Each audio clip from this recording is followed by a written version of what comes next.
Welcome back to the Job Hunting Podcast. If you're listening to this, there's a good chance you're either in the middle of a job search or thinking about making a change, or you're supporting someone who is.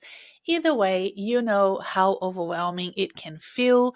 You're juggling work, family, maybe recovering from a layoff, or just burnt out. And yet, there is a pressure to find your next step in your next job. So today's episode is all about how to make time for your job search, even when your life is already full. It feels full, at least.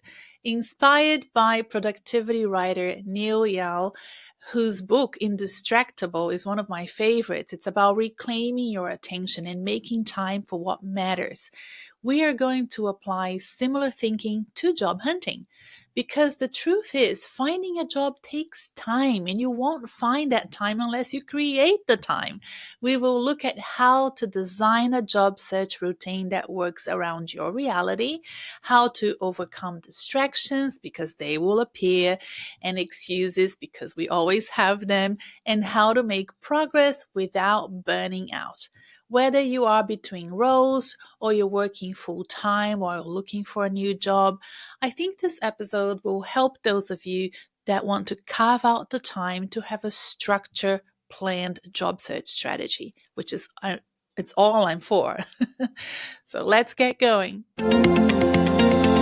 Hi, I'm Renata Bernardi, and this is the Job Hunting Podcast, where I interview experts and professionals and discuss issues that are important for job hunters and those who are working to advance their careers. So make sure that you subscribe and follow, and let's dive right in. So the first thing we need to acknowledge is that job searching is work. Let me repeat that. Job searching is actually work, and you need to treat it that way. Let's start with something really fundamental. The fact that you need to find time to do the work to find a new job. If you have a job and you're still looking, it is harder because you need to carve out the time from your personal time, maybe some from your work time. Maybe you can ask for leave or you can finish early a few days. But most people don't treat job searching like that. So if you start doing that, it will already be an amazing advantage for you. Most people, what they do, and maybe you are one of them, is they treat it as something secondary, something they will do when they have the time, maybe after work, on a Friday evening, on a Sunday, on a weekend. Oh my gosh, that's the worst time for you to do it because you're not going to be feeling inspired. You're probably going to resent it. You're going to be feeling tired because you've worked all week. But this mindset, it helps you so much if you identify that job search is work and that you need to find the time to do it.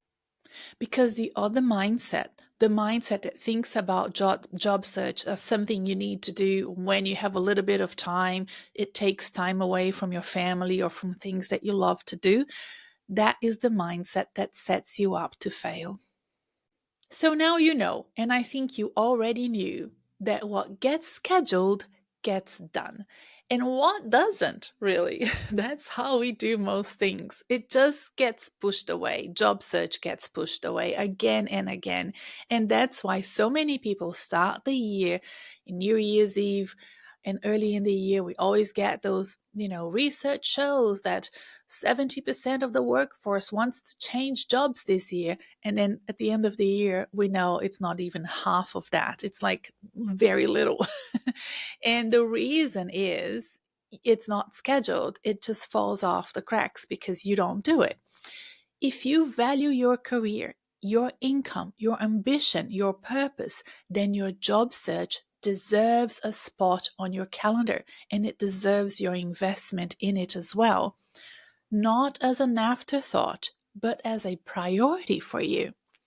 This doesn't mean you have to quit your job or spend 5 hours a day applying for jobs. That's not what I want you to do, please believe me.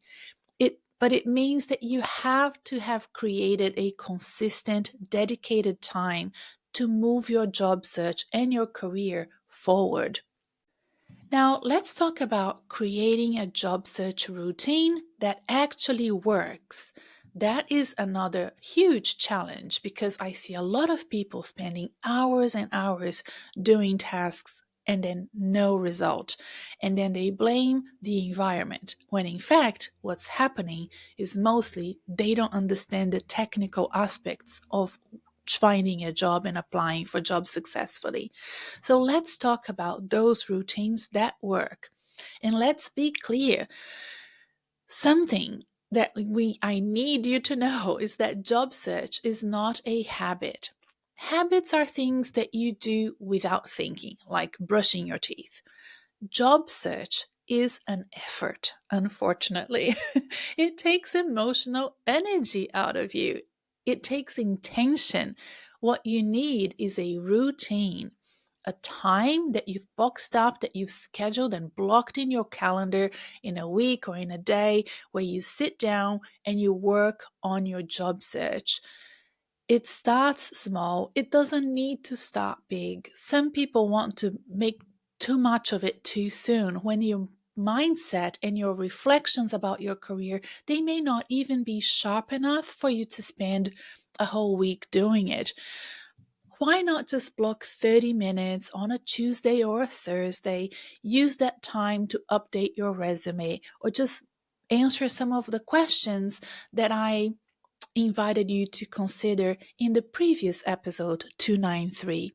I listed a whole bunch of questions, so go to that episode 293, write those questions down, and answer them very quickly without thinking, just whatever comes up in your head. Or use that 30 minutes to research companies that you would like to work for. Or maybe write a draft cover letter, just so that you have that template ready. As you build momentum day by day, week by week, you can increase the time or frequency because your brain will get used to it. One helpful tool is time boxing, literally blocking time in your calendar for the job search tasks that need to be done. Some of them you will enjoy doing, most of them you will not. So, doing this time boxed, it means that you know that you have to do it. It's in your calendar, it gets done. Name the task in the calendar as follow up with a recruiter, or write a LinkedIn post, or apply for 3 roles, or answer the questions from episode 293. Treat it like a meeting in your calendar. Show up for yourself. Do the work for your future and make it sustainable. Don't try to overdo it by blocking up time that's too long or a task that is too complex for you to do on your own. Don't aim for perfection either. Aim for consistency. One of the things that happen often to me is that people will call me on a Friday and say, Renata, can you help me? I need your help. I need to book a consultation this weekend. Is it possible? I have a job that I need to apply for on Monday. It is my dream job.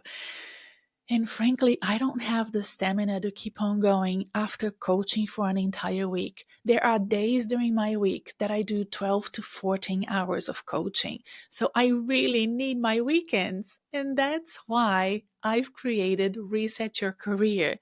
If you're ready to be proactive and take those steps in your job search, I want you to consider enrolling in my very affordable short course, Reset Your Career. I created this course for people like you who really need that long weekend, or they want to space it out over a few days or a month, but the master classes are there to take you step by step. If you trust me, I guarantee that you will see results with Reset Your Career.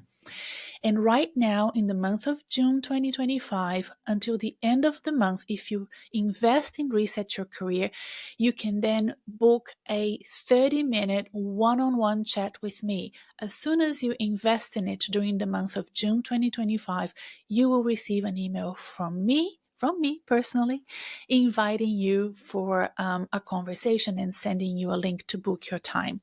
Just go to renatabernardi.com/reset. There will be a click to that course in the links in the show notes below. So I hope to see you soon. Okay, let's go back to how to stay focused in a distracted world. This is another big issue because so many things get in the way when you're looking for a job, but then there is this urgent thing at work, or your family member gets sick, or you get sick. We live in a world full of distractions and other priorities. I understand that. It happens to me as well. But there are notifications and emails and Slack messages and family demands. It's no wonder that job seekers really do struggle to stay focused when the task of job seeking is already so high energy and time consuming. But your job search deserves your best attention. I often joke when I'm doing group coaching, and if you buy my courses, you'll probably see me talking about this. But when I had job interviews in my past, my kids would just eat instant noodles for a week because my priority was the job interview. And what I often see is the reverse of that.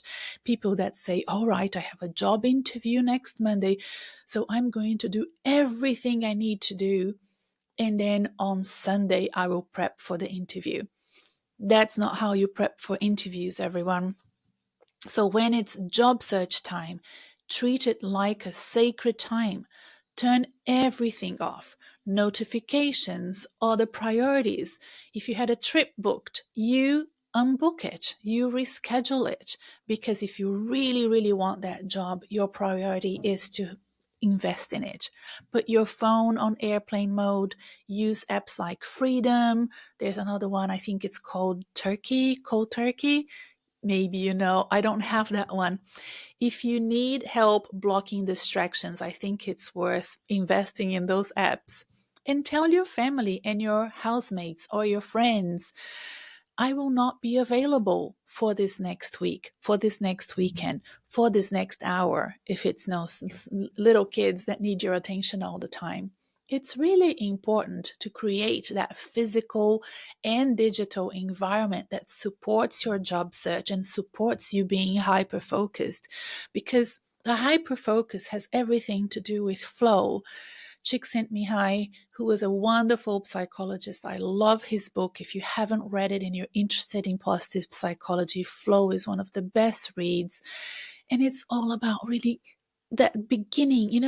Do you know when you're reading a book, I often have that problem, and those first few chapters are quite difficult, but then once you get into it, it just flows. That's flow, right? The beginning of it, there's always that bit of friction there, but once you get going, it's wonderful. And that will happen to you with job search as well. At least that's what I hope it will happen. Maybe, something like a quiet corner in your home. Some people opt for co working spaces. Some people go somewhere else, a library even, or even just a browser profile that only has tabs open for job searching. I think that that's great. I often have special browsers just for specific tasks, and that can get you back into flow really quickly if you had to have a distraction, for example. Now that we've covered distractions, let's talk about the discomfort of looking for work, right? Getting comfortable with discomfort is really important when you're job searching because it's not a comfortable task. Here's a big one for you. You won't always feel like job searching. In fact, you might sort of be motivated for an hour and then you will just go, oh, this is so exhausting and it's so overwhelming. Why am I doing this? I am so tired. And then we get unmotivated really quickly, scared of rejections if they start coming. I've spoken about this in episode 293. There are more rejections than yeses in a job search, and it's normal. That's how it's supposed to be. We're just not used to this, and our brain doesn't like it. So we need to remind ourselves of that. Putting yourself out there is really emotionally draining for several reasons.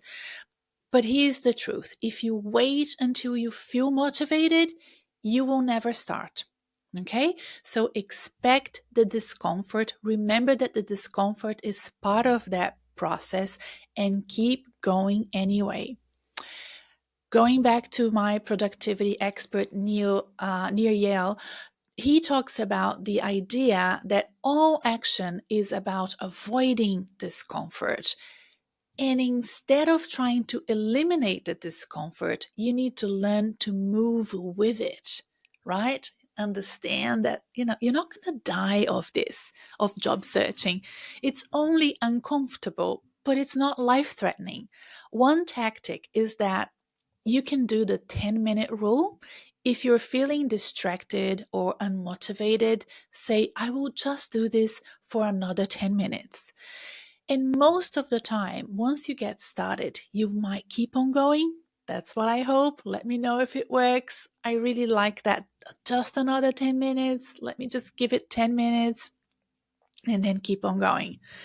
Another tip is journaling your internal triggers.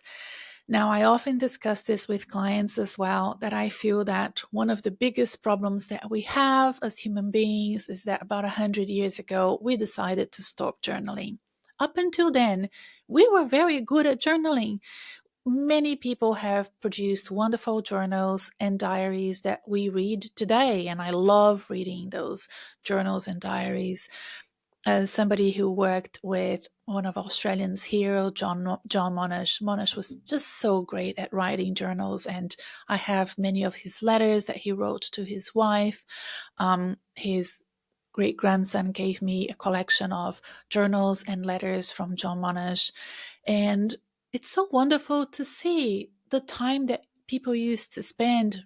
Probably I'm assuming, late in the evening, just writing things down just for themselves or their loved ones, reflecting on their day, on the things that have happened, thinking about their dreams and the things that they wanted to achieve in their careers.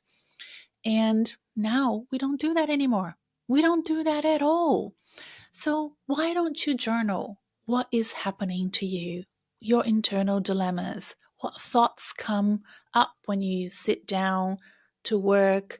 Name them, observe what's happening, how you're feeling, and then return to your tasks. See if journaling regularly, alongside job search, or even on its own, forget job search.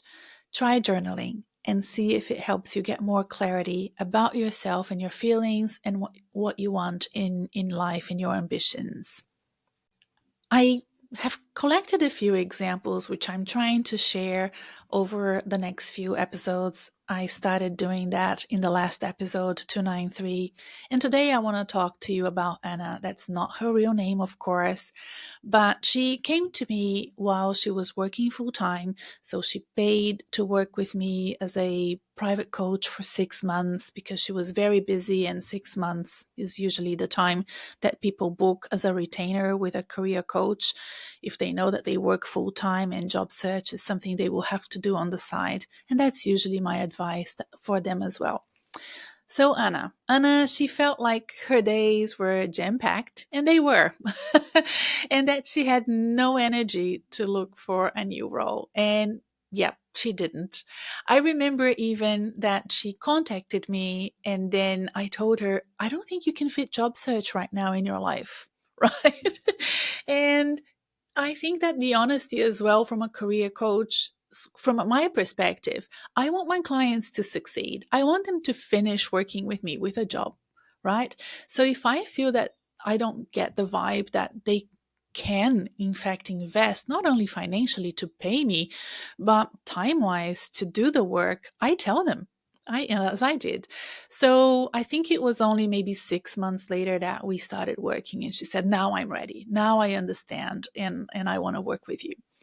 So she knew her job wasn't right for her anymore, and she found out the time and the energy to invest in coaching. And of course, with a coach, it is easier because you're following a set framework that is supposed to be successful if the coach is good. And I like to think that my clients are very happy and have done really well with my framework.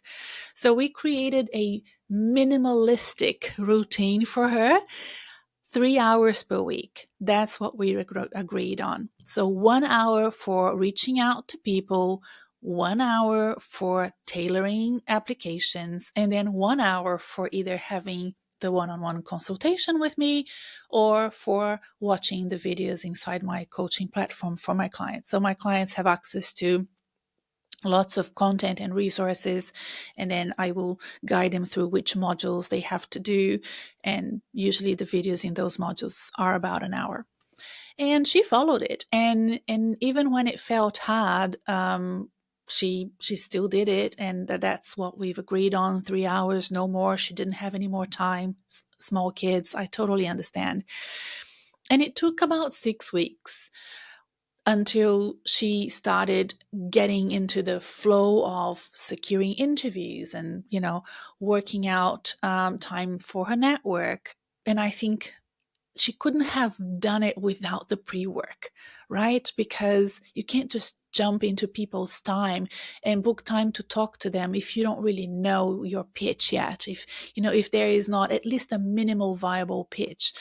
I remember last week saying, just talk to people and ask for advice. If you're in transition and you don't have a job, I think that that's okay. But if you're currently working and you want to transition out, you can allow yourself some time to be more strategic about how you're going to start conversations with your network. And yes, of course, she landed a great job. Since then, I think it's now her second or third job. She keeps coming back for group coaching sessions. She's really good at investing in herself, booking consultations from time to time. It wasn't about hustling it. It was about strategy, right? Especially if you're time poor. Strategy, regularity, showing up, maybe having an investment with a coach so that it creates that accountability and you don't drop out of your own personal goals because everything else gets in the way. So here's a summary. Job searching is an effort, yes, but you don't need to overcomplicate it. You don't need to make it more difficult by not following the right steps or being quite overwhelmed with all of the things that you have to do to make it work. What you need is to make time for it, even if it's a few focused hours a week. Follow a certain protocol. Understand that there will be lots of different advice out there and different ways of, people trying to support you. But in the end, you need to know what you want more first and foremost, and hopefully find a protocol or a framework for job search that suits you. Even a few focused hours a week can really make a difference rather than a scattergun approach and an ad hoc approach to it. So again, it's about routine and not inspiration. You need to treat it like work, not like a side project, and you need to protect your focus like it matters because it does, right? And I think what we have learned from 2024 and 2025 specifically is that more now than ever, we as corporate professionals, I used to be one, now I'm a coach, but my clients and my listeners, people that work behind a desk in front of a computer, we need to take control of our careers now more than ever, right? Understanding that if we delegate that to employers, we are taking a huge risk. Even if you're a high performing employee, that does not keep your job safe. There are massive restructures happening. We've just seen Microsoft let go of 6,000 people, including some of my friends at LinkedIn.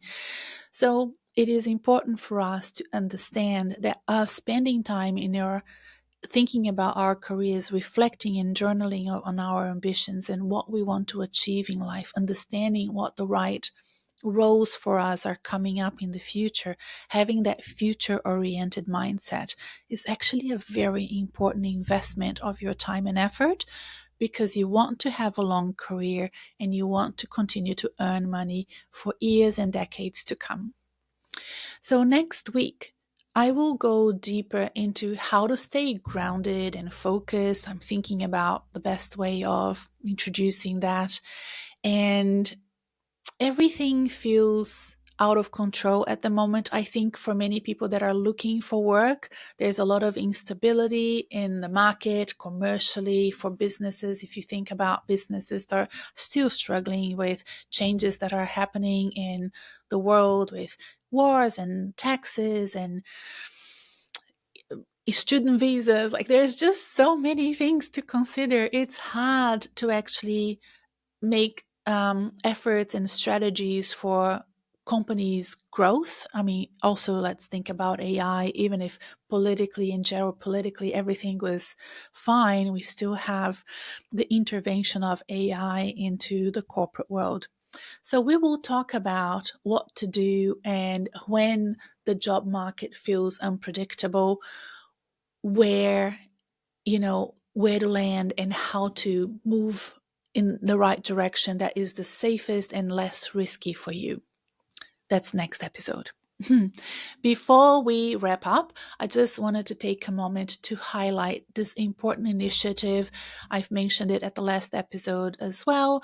It's inviting you to be part of it because right now we have thousands of experienced professionals that are being laid off from the United Nations, UN agencies, and WHO.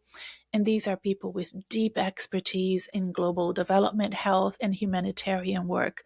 Just to give you an idea, we're talking here about 20,000 people that were let go in May 2025. These people were very dedicated to their careers.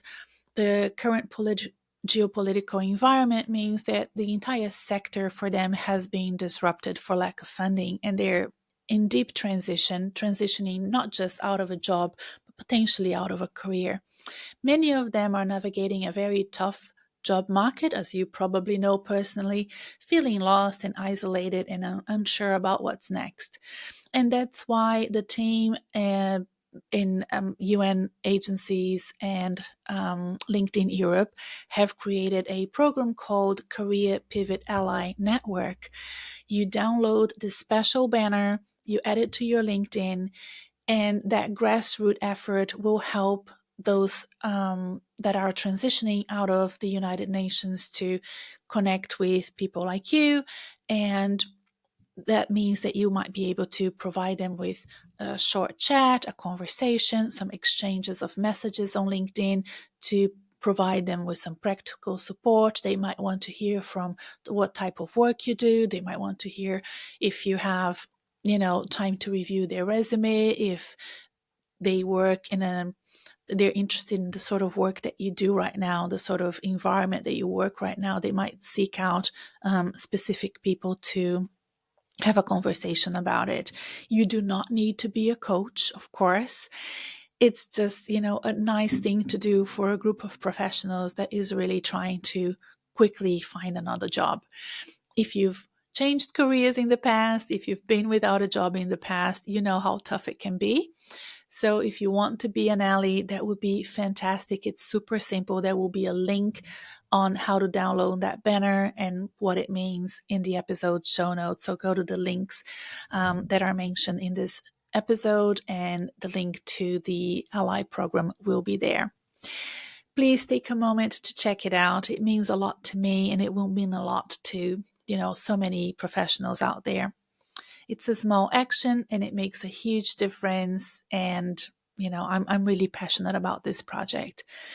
And thanks for listening all the way to the end. If you're still here, you're not signed up for my newsletter, why not? There's special resources that I only send to newsletter subscribers. So if you're not yet signed up, just go to the LinkedIn notes and find a way to subscribe. I will be waiting for you weekly with the newsletter that I send every Tuesday.